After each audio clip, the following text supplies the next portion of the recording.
Okay, आगे बढ़ते हुए हम लोग सोचते हैं कि मैग्नेटिक पोटेंशियल तो हमने पढ़ लिया, ठीक है। तो उस मैग्नेटिक पोटेंशियल को हम लोग कहाँ यूज कर सकते हैं, मैग्नेटिक पोटेंशियल का यूज हम लोग कहाँ कर सकते हैं। तो मैग्नेटिक पोटेंशियल का यूज हम लोग मैग्नेटिक फील्ड को कैलकुलेट करने में कर सकते हैं, ठीक है, आराम से कर सकते हैं। तो मैंने इससे पहले बताया था कि मान लो ये बार मैग्नेट है, इसका नॉर्थ पोल इधर, साउथ पोल इधर, परपेंडिकुलर डायरेक्शन में किसी भी जगह पे मैग्नेटिक पोटेंशियल क्या होती है, जीरो। लेकिन मैग्नेटिक फील्ड जीरो नहीं होता, मैग्नेटिक फील्ड जीरो नहीं होता, याद रखिएगा। बहुत सारे जगहों पे कि मैग्नेटिक पोटेंशियल जीरो नहीं है, लेकिन यहां पे मैग्नेटिक फील्ड पोटेंशियल जीरो है, लेकिन मैग्नेटिक फील्ड जीरो नहीं है। लेकिन जहां पे मैग्नेटिक फील्ड जीरो हो जाए वहां पे जरूरी है कि नहीं कि वहां पोटेंशियल भी जीरो होगा, ठीक है। तो सोच के आप बताओ, लेकिन यहां पे मैग्नेटिक डायपोल परपेंडिकुलर डायरेक्शन में हर एक पॉइंट पर पोटेंशियल सेम है, तो इसको हम क्या कह सकते हैं, इक्वी पोटेंशियल लाइन कह सकते हैं। अगर हम लाइन नीचे भी ड्रॉ करते हैं, ऊपर भी लाइन अगर ड्रॉ कर दिया, तो इसको हम इक्वी पोटेंशियल लाइन कह सकते हैं। This line is called equi potential line, कह सकते हैं, कोई दिक्कत नहीं। इक्वी पोटेंशियल लाइन, ये इक्वी पोटेंशियल लाइन है, ठीक है, जहां पे सेम पोटेंशियल है, पोटेंशियल इज सेम एवरीवेयर। यहां पे पोटेंशियल क्या है, सेम आ रहा है, चलिए ठीक है, सेम आ रहा है, तो बहुत अच्छी बात है। अब हम इस मैग्नेटिक पोटेंशियल का यूज करके मैग्नेटिक फील्ड को आराम से फाइंड कर सकते हैं। चुटकी जैसा खेल हो जाता है। सिर्फ और सिर्फ आपको थोड़ा सा कैलकुलस का ज्ञान होना चाहिए, पार्शियल डिफरेंशिएशन का ज्ञान होना चाहिए, डिफरेंशिएशन की ज्ञान होनी चाहिए, ठीक है। देखिए क्या कहानी है, अब यहाँ पे एक नया कहानी इजाद हो रहा है। ये साउथ पोल है, नॉर्थ पोल है, पी पॉइंट पे हमें मैग्नेटिक फील्ड निकालनी है। मैग्नेटिक पोटेंशियल का यूज करके हमें पी पॉइंट पे मैग्नेटिक फील्ड निकालनी है, ठीक है। क्या निकालना भाई, पी पॉइंट पे हमें मैग्नेटिक फील्ड निकालनी है। तो यहां जो हमें मैग्नेटिक फील्ड निकालना है due to this magnetic dipole, उसकी कहानी क्या होगी। तो सबसे पहले यहां से सेंटर से हमने आर डिस्टेंस रखा, चलिए बहुत अच्छा, ये हमने आर डिस्टेंस रख दिया, ठीक है, कोई दिक्कत नहीं है। ये हमने, ये जो शुरू में हमने क्या रखा, एंगल जो है वो थीटा हमने दे रखा है। क्या दे रखा है हमने, थीटा एंगल दे रखा है, बहुत अच्छी बात है। तो जो ये लाइन है ओपी, ओपी वेक्टर अगर है, तो उस ओपी वेक्टर से और दूर अगर हम जा रहे हैं, और दूर अगर जा रहे हैं, तो एक मैग्नेटिक फील्ड क्रिएट होगी इस पोल के वजह से और इस पोल के वजह से, इस डायरेक्शन में, इस डायरेक्शन में, जिसको हम लोग रेडियल मैग्नेटिक फील्ड के नाम से जानते हैं। रेडियल मैग्नेटिक फील्ड, ये रेडियल मैग्नेटिक फील्ड क्या है भाई, रेडियल मैग्नेटिक फील्ड ऐसा फील्ड है जिसमें थीटा को हम कांस्टेंट कर देते हैं। इस कहानी में हमने थीटा को क्या कर दिया है, कांस्टेंट करके रखते हैं। क्या करते हैं भाई, थीटा को हमने कर दिया कांस्टेंट। चेंज क्या हो रहा है, आर चेंज हो जा रहा है, आर चेंजेस, आर क्या होगा, चेंज हो रहा है, इंक्रीज भी कर सकता है, डिक्रीज भी कर सकता है। तो रेडियल डायरेक्शन में, ओपी डायरेक्शन में हमने एक मैग्नेटिक फील्ड निकालना चाहा, that is equal to negative of DV by P Q. P Q direction में, यहाँ पे पी क्यू डायरेक्शन में हमें रेडियल डायरेक्शन में मैग्नेटिक फील्ड निकालना है, तो minus DV by P Q निकालेंगे, तो minus DV by D R, where theta is constant. यहाँ थीटा क्या है, कांस्टेंट है, थीटा चेंज नहीं हो रहा है। यहाँ गौर से देखिए, theta is not changing, theta is constant. यहाँ पे थीटा क्या हो रही है, कांस्टेंट हो रही है, चलिए ठीक है, कांस्टेंट हो रहा है। तो हमें क्या निकालना है, मैग्नेटिक फील्ड निकालनी है। तो मैग्नेटिक पोटेंशियल की जो फॉर्मूला रहेगी हमें याद, तभी तो हम निकाल पाएंगे इस चीज को।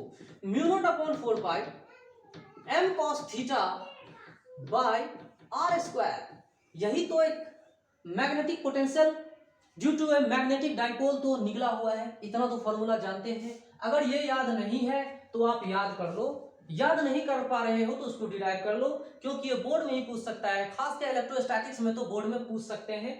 तो थोड़ा सा वहां भी ध्यान रखिएगा, वहां ध्यान रख करके यहां भी अगर आप समझ लिए तो आपने इसमें एक्सपर्टाइज हासिल कर लिया, ठीक है, एक्सपर्टाइज हासिल कर लेंगे, फिर जीनियस हो जाएंगे। V R is equal to 4 pi M cos theta by R square. अब यहाँ पे देखिए कि थीटा को आपने कांस्टेंट रखा है और डिफरेंशिएट किसके रेस्पेक्ट में कर रहे हैं, तो पार्शियल डिफरेंशिएशन का यूज करेंगे हम यहाँ पर, minus of DV by D R, क्योंकि यहाँ दो वेरिएबल है, दो वेरिएबल है। तो एक चीज को जब हम कांस्टेंट करते हैं, दूसरे चीज को जब वेरिएबल मानेंगे तो पार्शियल डिफरेंशिएशन करेंगे, भेदभाव करेंगे। एक को हमने कांस्टेंट रखा, दूसरे को वेरिएबल बना दिया, पार्शियल हो गया है ना, भेदभाव किया, तो पार्शियल डिफरेंशिएशन निकालेंगे। तो देखिए यहाँ पे क्या कहानी हो रही है, निगेटिव ऑफ पोटेंशियल हम निकालेंगे तो क्या आएगा, minus of D by D are, है ना। तो माइनस तो पहले से था और आर स्क्वायर माइनस 2 आ जाएगा, तो माइनस माइनस क्या आ जाएगा प्लस, और ये क्या आ जाएगा म्यू नॉट अपॉन 4 पाई। जो कैलकुलस का नॉलेज इनको बिल्कुल नहीं है, पहले कैलकुलस सीख लेंगे, वो क्या करेंगे, कैलकुलस सीख लेंगे, चाहे वो नीट के स्टूडेंट हो, चाहे वो जेई के स्टूडेंट हो, पहले कुछ ना कुछ कैलकुलस का ज्ञान सीख लेंगे, फिर इसके बाद उनको समझ में ये सब आएगा। थोड़ा सा ज्ञान सीखना जरूरी है, उसका प्रैक्टिस भी करना है, बशर्ते उसको समझ लेना भी चाहिए। समझ लेंगे तो काम आसान पड़ जाएगा, ठीक है। चलो म्यू नॉट अपॉन 4 पाई, फिर इसके बाद क्या होगा 2m cos थीटा, थीटा को हमने कांस्टेंट रखा है और यहां पे हो जा रहा है आर क्यूब। जब हमने पार्शियल डिफरेंशिएशन किया था तो इस तरह से हमारा निकल गया। This is called magnetic field in radial direction. Radial direction में हमने मैग्नेटिक फील्ड निकाल के दिखा दिया आपको। This is the magnetic field in radial direction. तो थीटा तो कांस्टेंट है, तो आप ये देख रहे हैं कि magnetic field in radial direction is inversely proportional to R cube. R cube बशर्ते कंडीशन क्या है, if and only if m cos theta are constant. अगर ये दोनों कांस्टेंट आ गए तब इस तरह की कहानी होगी, ठीक है। चलिए, इस तरह की कहानी अगर है तो देखिए कि एक मैग्नेटिक डाइपोल के वजह से रेडियल डायरेक्शन में, मतलब इस डायरेक्शन में सीधा जा रहे हैं ना, इसके वजह से सीधे डायरेक्शन में मैग्नेटिक फील्ड किस तरह से वेरी कर रहा है, inversely proportional to R cube. ये मैग्नेटिक डाइपोल के वजह से है, not due to a single pole. Single pole की वजह से कितना होता, ये आप जानते होंगे कि सिंगल पोल की वजह से कितना होता, inversely proportional to R square. ये आप लोग जानते हैं, कोई नई बात नहीं है, ठीक है, ये कोई नई बात नहीं है। चलिए, ये बात तो समझ में आई, लेकिन हमने एक मैग्नेटिक फील्ड इधर निकाला, ऐसा तो नहीं कि मैग्नेटिक फील्ड इधर ही जा रहा है, ठीक है। अब हम खोजते हैं कि इस डायरेक्शन में एक थीटा बी थीटा डायरेक्शन है, इस डायरेक्शन में मैग्नेटिक फील्ड कितना होगा, जबकि यहाँ दो वेरिएबल थे। जब हमने मैग्नेटिक पोटेंशियल निकाला था तो यहाँ दो वेरिएबल थे, एक थीटा वेरिएबल था, आर वेरिएबल था, एम को हमने कांस्टेंट मान रखा था। एम को हमने क्या मान लिया था, कांस्टेंट। अगर एम को कांस्टेंट मान लिया तो दो वेरिएबल आर और थीटा वेरिएबल है यहाँ पर, ठीक है। तो थीटा को अब हम क्या करते हैं, चेंज करेंगे। Now in this direction moving perpendicular to radial direction. Radial direction के परपेंडिकुलर में मूव करते हैं, कुछ दूरी पर मूव करने के बाद, यहां से यहां इतना मूव करने के बाद सेंटर से लाइन एक जोड़ते हैं। तो पहले तो हमने एंगल थीटा बना दिया था, फिर ये एंगल कितना बन रहा है भाई, D theta, very very small angle, elementary angle, बहुत कम, वेरी वेरी स्मॉल एंगल हमने ड्रॉ किया इधर, वेरी वेरी स्मॉल एंगल, है ना। ये हमने डी थीटा यहाँ पे इधर बनाया, परपेंडिकुलर टू रेडियल फील्ड। याद रखिएगा, यहां पे ये देखिए कि B R is perpendicular to B theta, ठीक है। यहां पे हम एंगल को चेंज कर रहे हैं, एंगल को, और आर हमारा यहां पर क्या है, अगर यहां देखिए ये थीटा चेंजेस, इस कहानी में क्या हो रहा है, जब थीटा चेंज करेगा, है ना, theta changes, B theta case में क्या है, थीटा चेंज करेगा तो आर क्या होगा, कांस्टेंट। अगर आर कांस्टेंट हो गया मतलब एक सर्किल बनेगा, फिर एक क्या बनेगा, एक सर्किल बनेगा, एक इस तरह का सर्किल बनेगा भाई, एक सर्किल बनेगा, रेडियस कांस्टेंट है तो सर्किल बनेगा, सेंटर यहां, रेडियस स्मॉल आर, सर्किल बनेगा। तो उस सर्किल के अलोंग क्या होगा, तो थीटा बी थीटा की वैल्यू कितनी होगी वो भी हम निकाल सकते हैं, ठीक है। तो यहां हमने पी क्यू दे दिया और यहां अगर हमने आर दे दिया तो कुछ गलत नहीं किया। तो अब हमें निकालना है along theta B theta is the magnetic field along perpendicular direction of the radial direction of magnetic field, ठीक है। तो यहां लिखेंगे minus dv by P R हम निकालते हैं।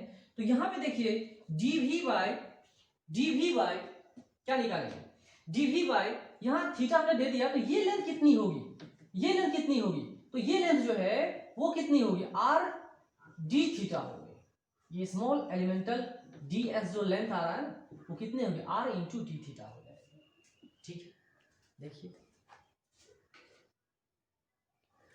आर इंटू डी थीटा हमने ड्रॉ कर दिया ds, तो क्या होगा, आर तो हमने कांस्टेंट रखा, तो डी भी आर डी थीटा, और यहां पर हमने क्या कर दिया, आर को कांस्टेंट बना दिया। अगर आर कांस्टेंट है इसका मतलब यह हुआ कि हम पार्शियल डिफरेंशिएशन का यूज अब कर सकते हैं। Minus D V by R बाहर डी थीटा, ये पार्शियल डिफरेंशिएशन हो गई। जब ये पार्शियल डिफरेंशिएशन होगी तो क्या होगी पार्शियल डिफरेंशिएशन में, वो देखिए, यही तो मैग्नेटिक पोटेंशियल है, यही तो मैग्नेटिक पोटेंशियल है। आर को आप क्या मान लेते हो, कांस्टेंट, बस चेंज किसको कर रहे हो, इसको चेंज कर रहे हो।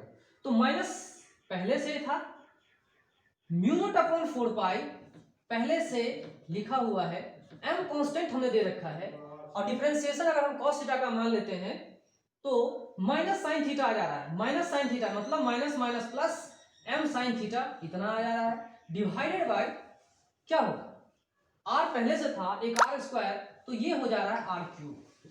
तो चलिए इस तरह की बात हमें पता चल गई। तो दो चीजें हमको पता चल गया, रेडियल डायरेक्शन में मैग्नेटिक फील्ड कितनी हो रही है, और उस डायरेक्शन के परपेंडिकुलर डायरेक्शन में मैग्नेटिक फील्ड कितनी हो रही है, that is equal to B theta, ये भी आपको पता चल गया। तो दोनों इक्वेशनों से आप एक चीज देखिए कि mu naught upon 4 pi M by R cube दोनों में सिमिलर है, एक है। तो यहीं पे हम लोग सोचते हैं कि एक रिलेशन निकालें, B I is equal to, यहां पे टू टाइम्स हम इसको ले लेते हैं 2 cos थीटा, ठीक है, 2 cos थीटा, तो यहां पे ये क्या निकला 2 इंटू ये जो वैल्यू आ रहा है ना, ये वैल्यू जो आ रहा है कितनी आएगी, ये देखिए, या आपको सिंपली डिवाइड करके देखो, तो आपको पता चल जाएगा B theta by B R की वैल्यू आप देखो कितनी आ रही है। तो sine theta by cos theta, तो टेन थीटा हो जाएगी। तो टेन थीटा यहां पे लिखेंगे, टेन थीटा बाय 2 यहां पे इतनी आ जाएगी। ये हमारा एक रेशियो आ रहा है, ये एक रेशियो हो गया। मतलब अगर आपने परपेंडिकुलर अगर मान लो ये हमने डायरेक्शन इधर थीटा डाल दिया, सॉरी फाई डाल दिया, और इसी वेक्टर को हमने क्या डाल दिया यहाँ पर बी थीटा डाल दिया, तो ये कितना हो रहा है B theta by B R निकाल सकते हैं, B theta by B R निकाल देंगे, that is equal to 10 phi हम निकाल सकते हैं, कोई दिक्कत नहीं है। अब सवाल यह है कि इस जगह पे दो मैग्नेटिक फील्ड है, एक रेडियल डायरेक्शन में भी है और एक उसके परपेंडिकुलर डायरेक्शन में भी है, तो इन दोनों का रिजल्टेंट कितना होगा, but both this magnetic fields are perpendicular to each other, so resultant magnetic field at P point, this is equal to magnetic field in radial direction whole square plus magnetic field in theta direction का whole square, root under डाल देते हैं। Root under डालने के बाद क्या हो रही है कहानी, वो देखिए, ये क्वांटिटी बाहर आ जा रही है। क्वांटिटी कौन सी बाहर आ रही है, म्यू नॉट अपॉन एम, है ना, mu naught upon M divided by 4 pi R cube, ये क्वांटिटी बाहर आ जा रही है ना, और 2 cos स्क्वायर का होल स्क्वायर निकाल देते हैं, प्लस साइन स्क्वायर थीटा हम निकाल देंगे।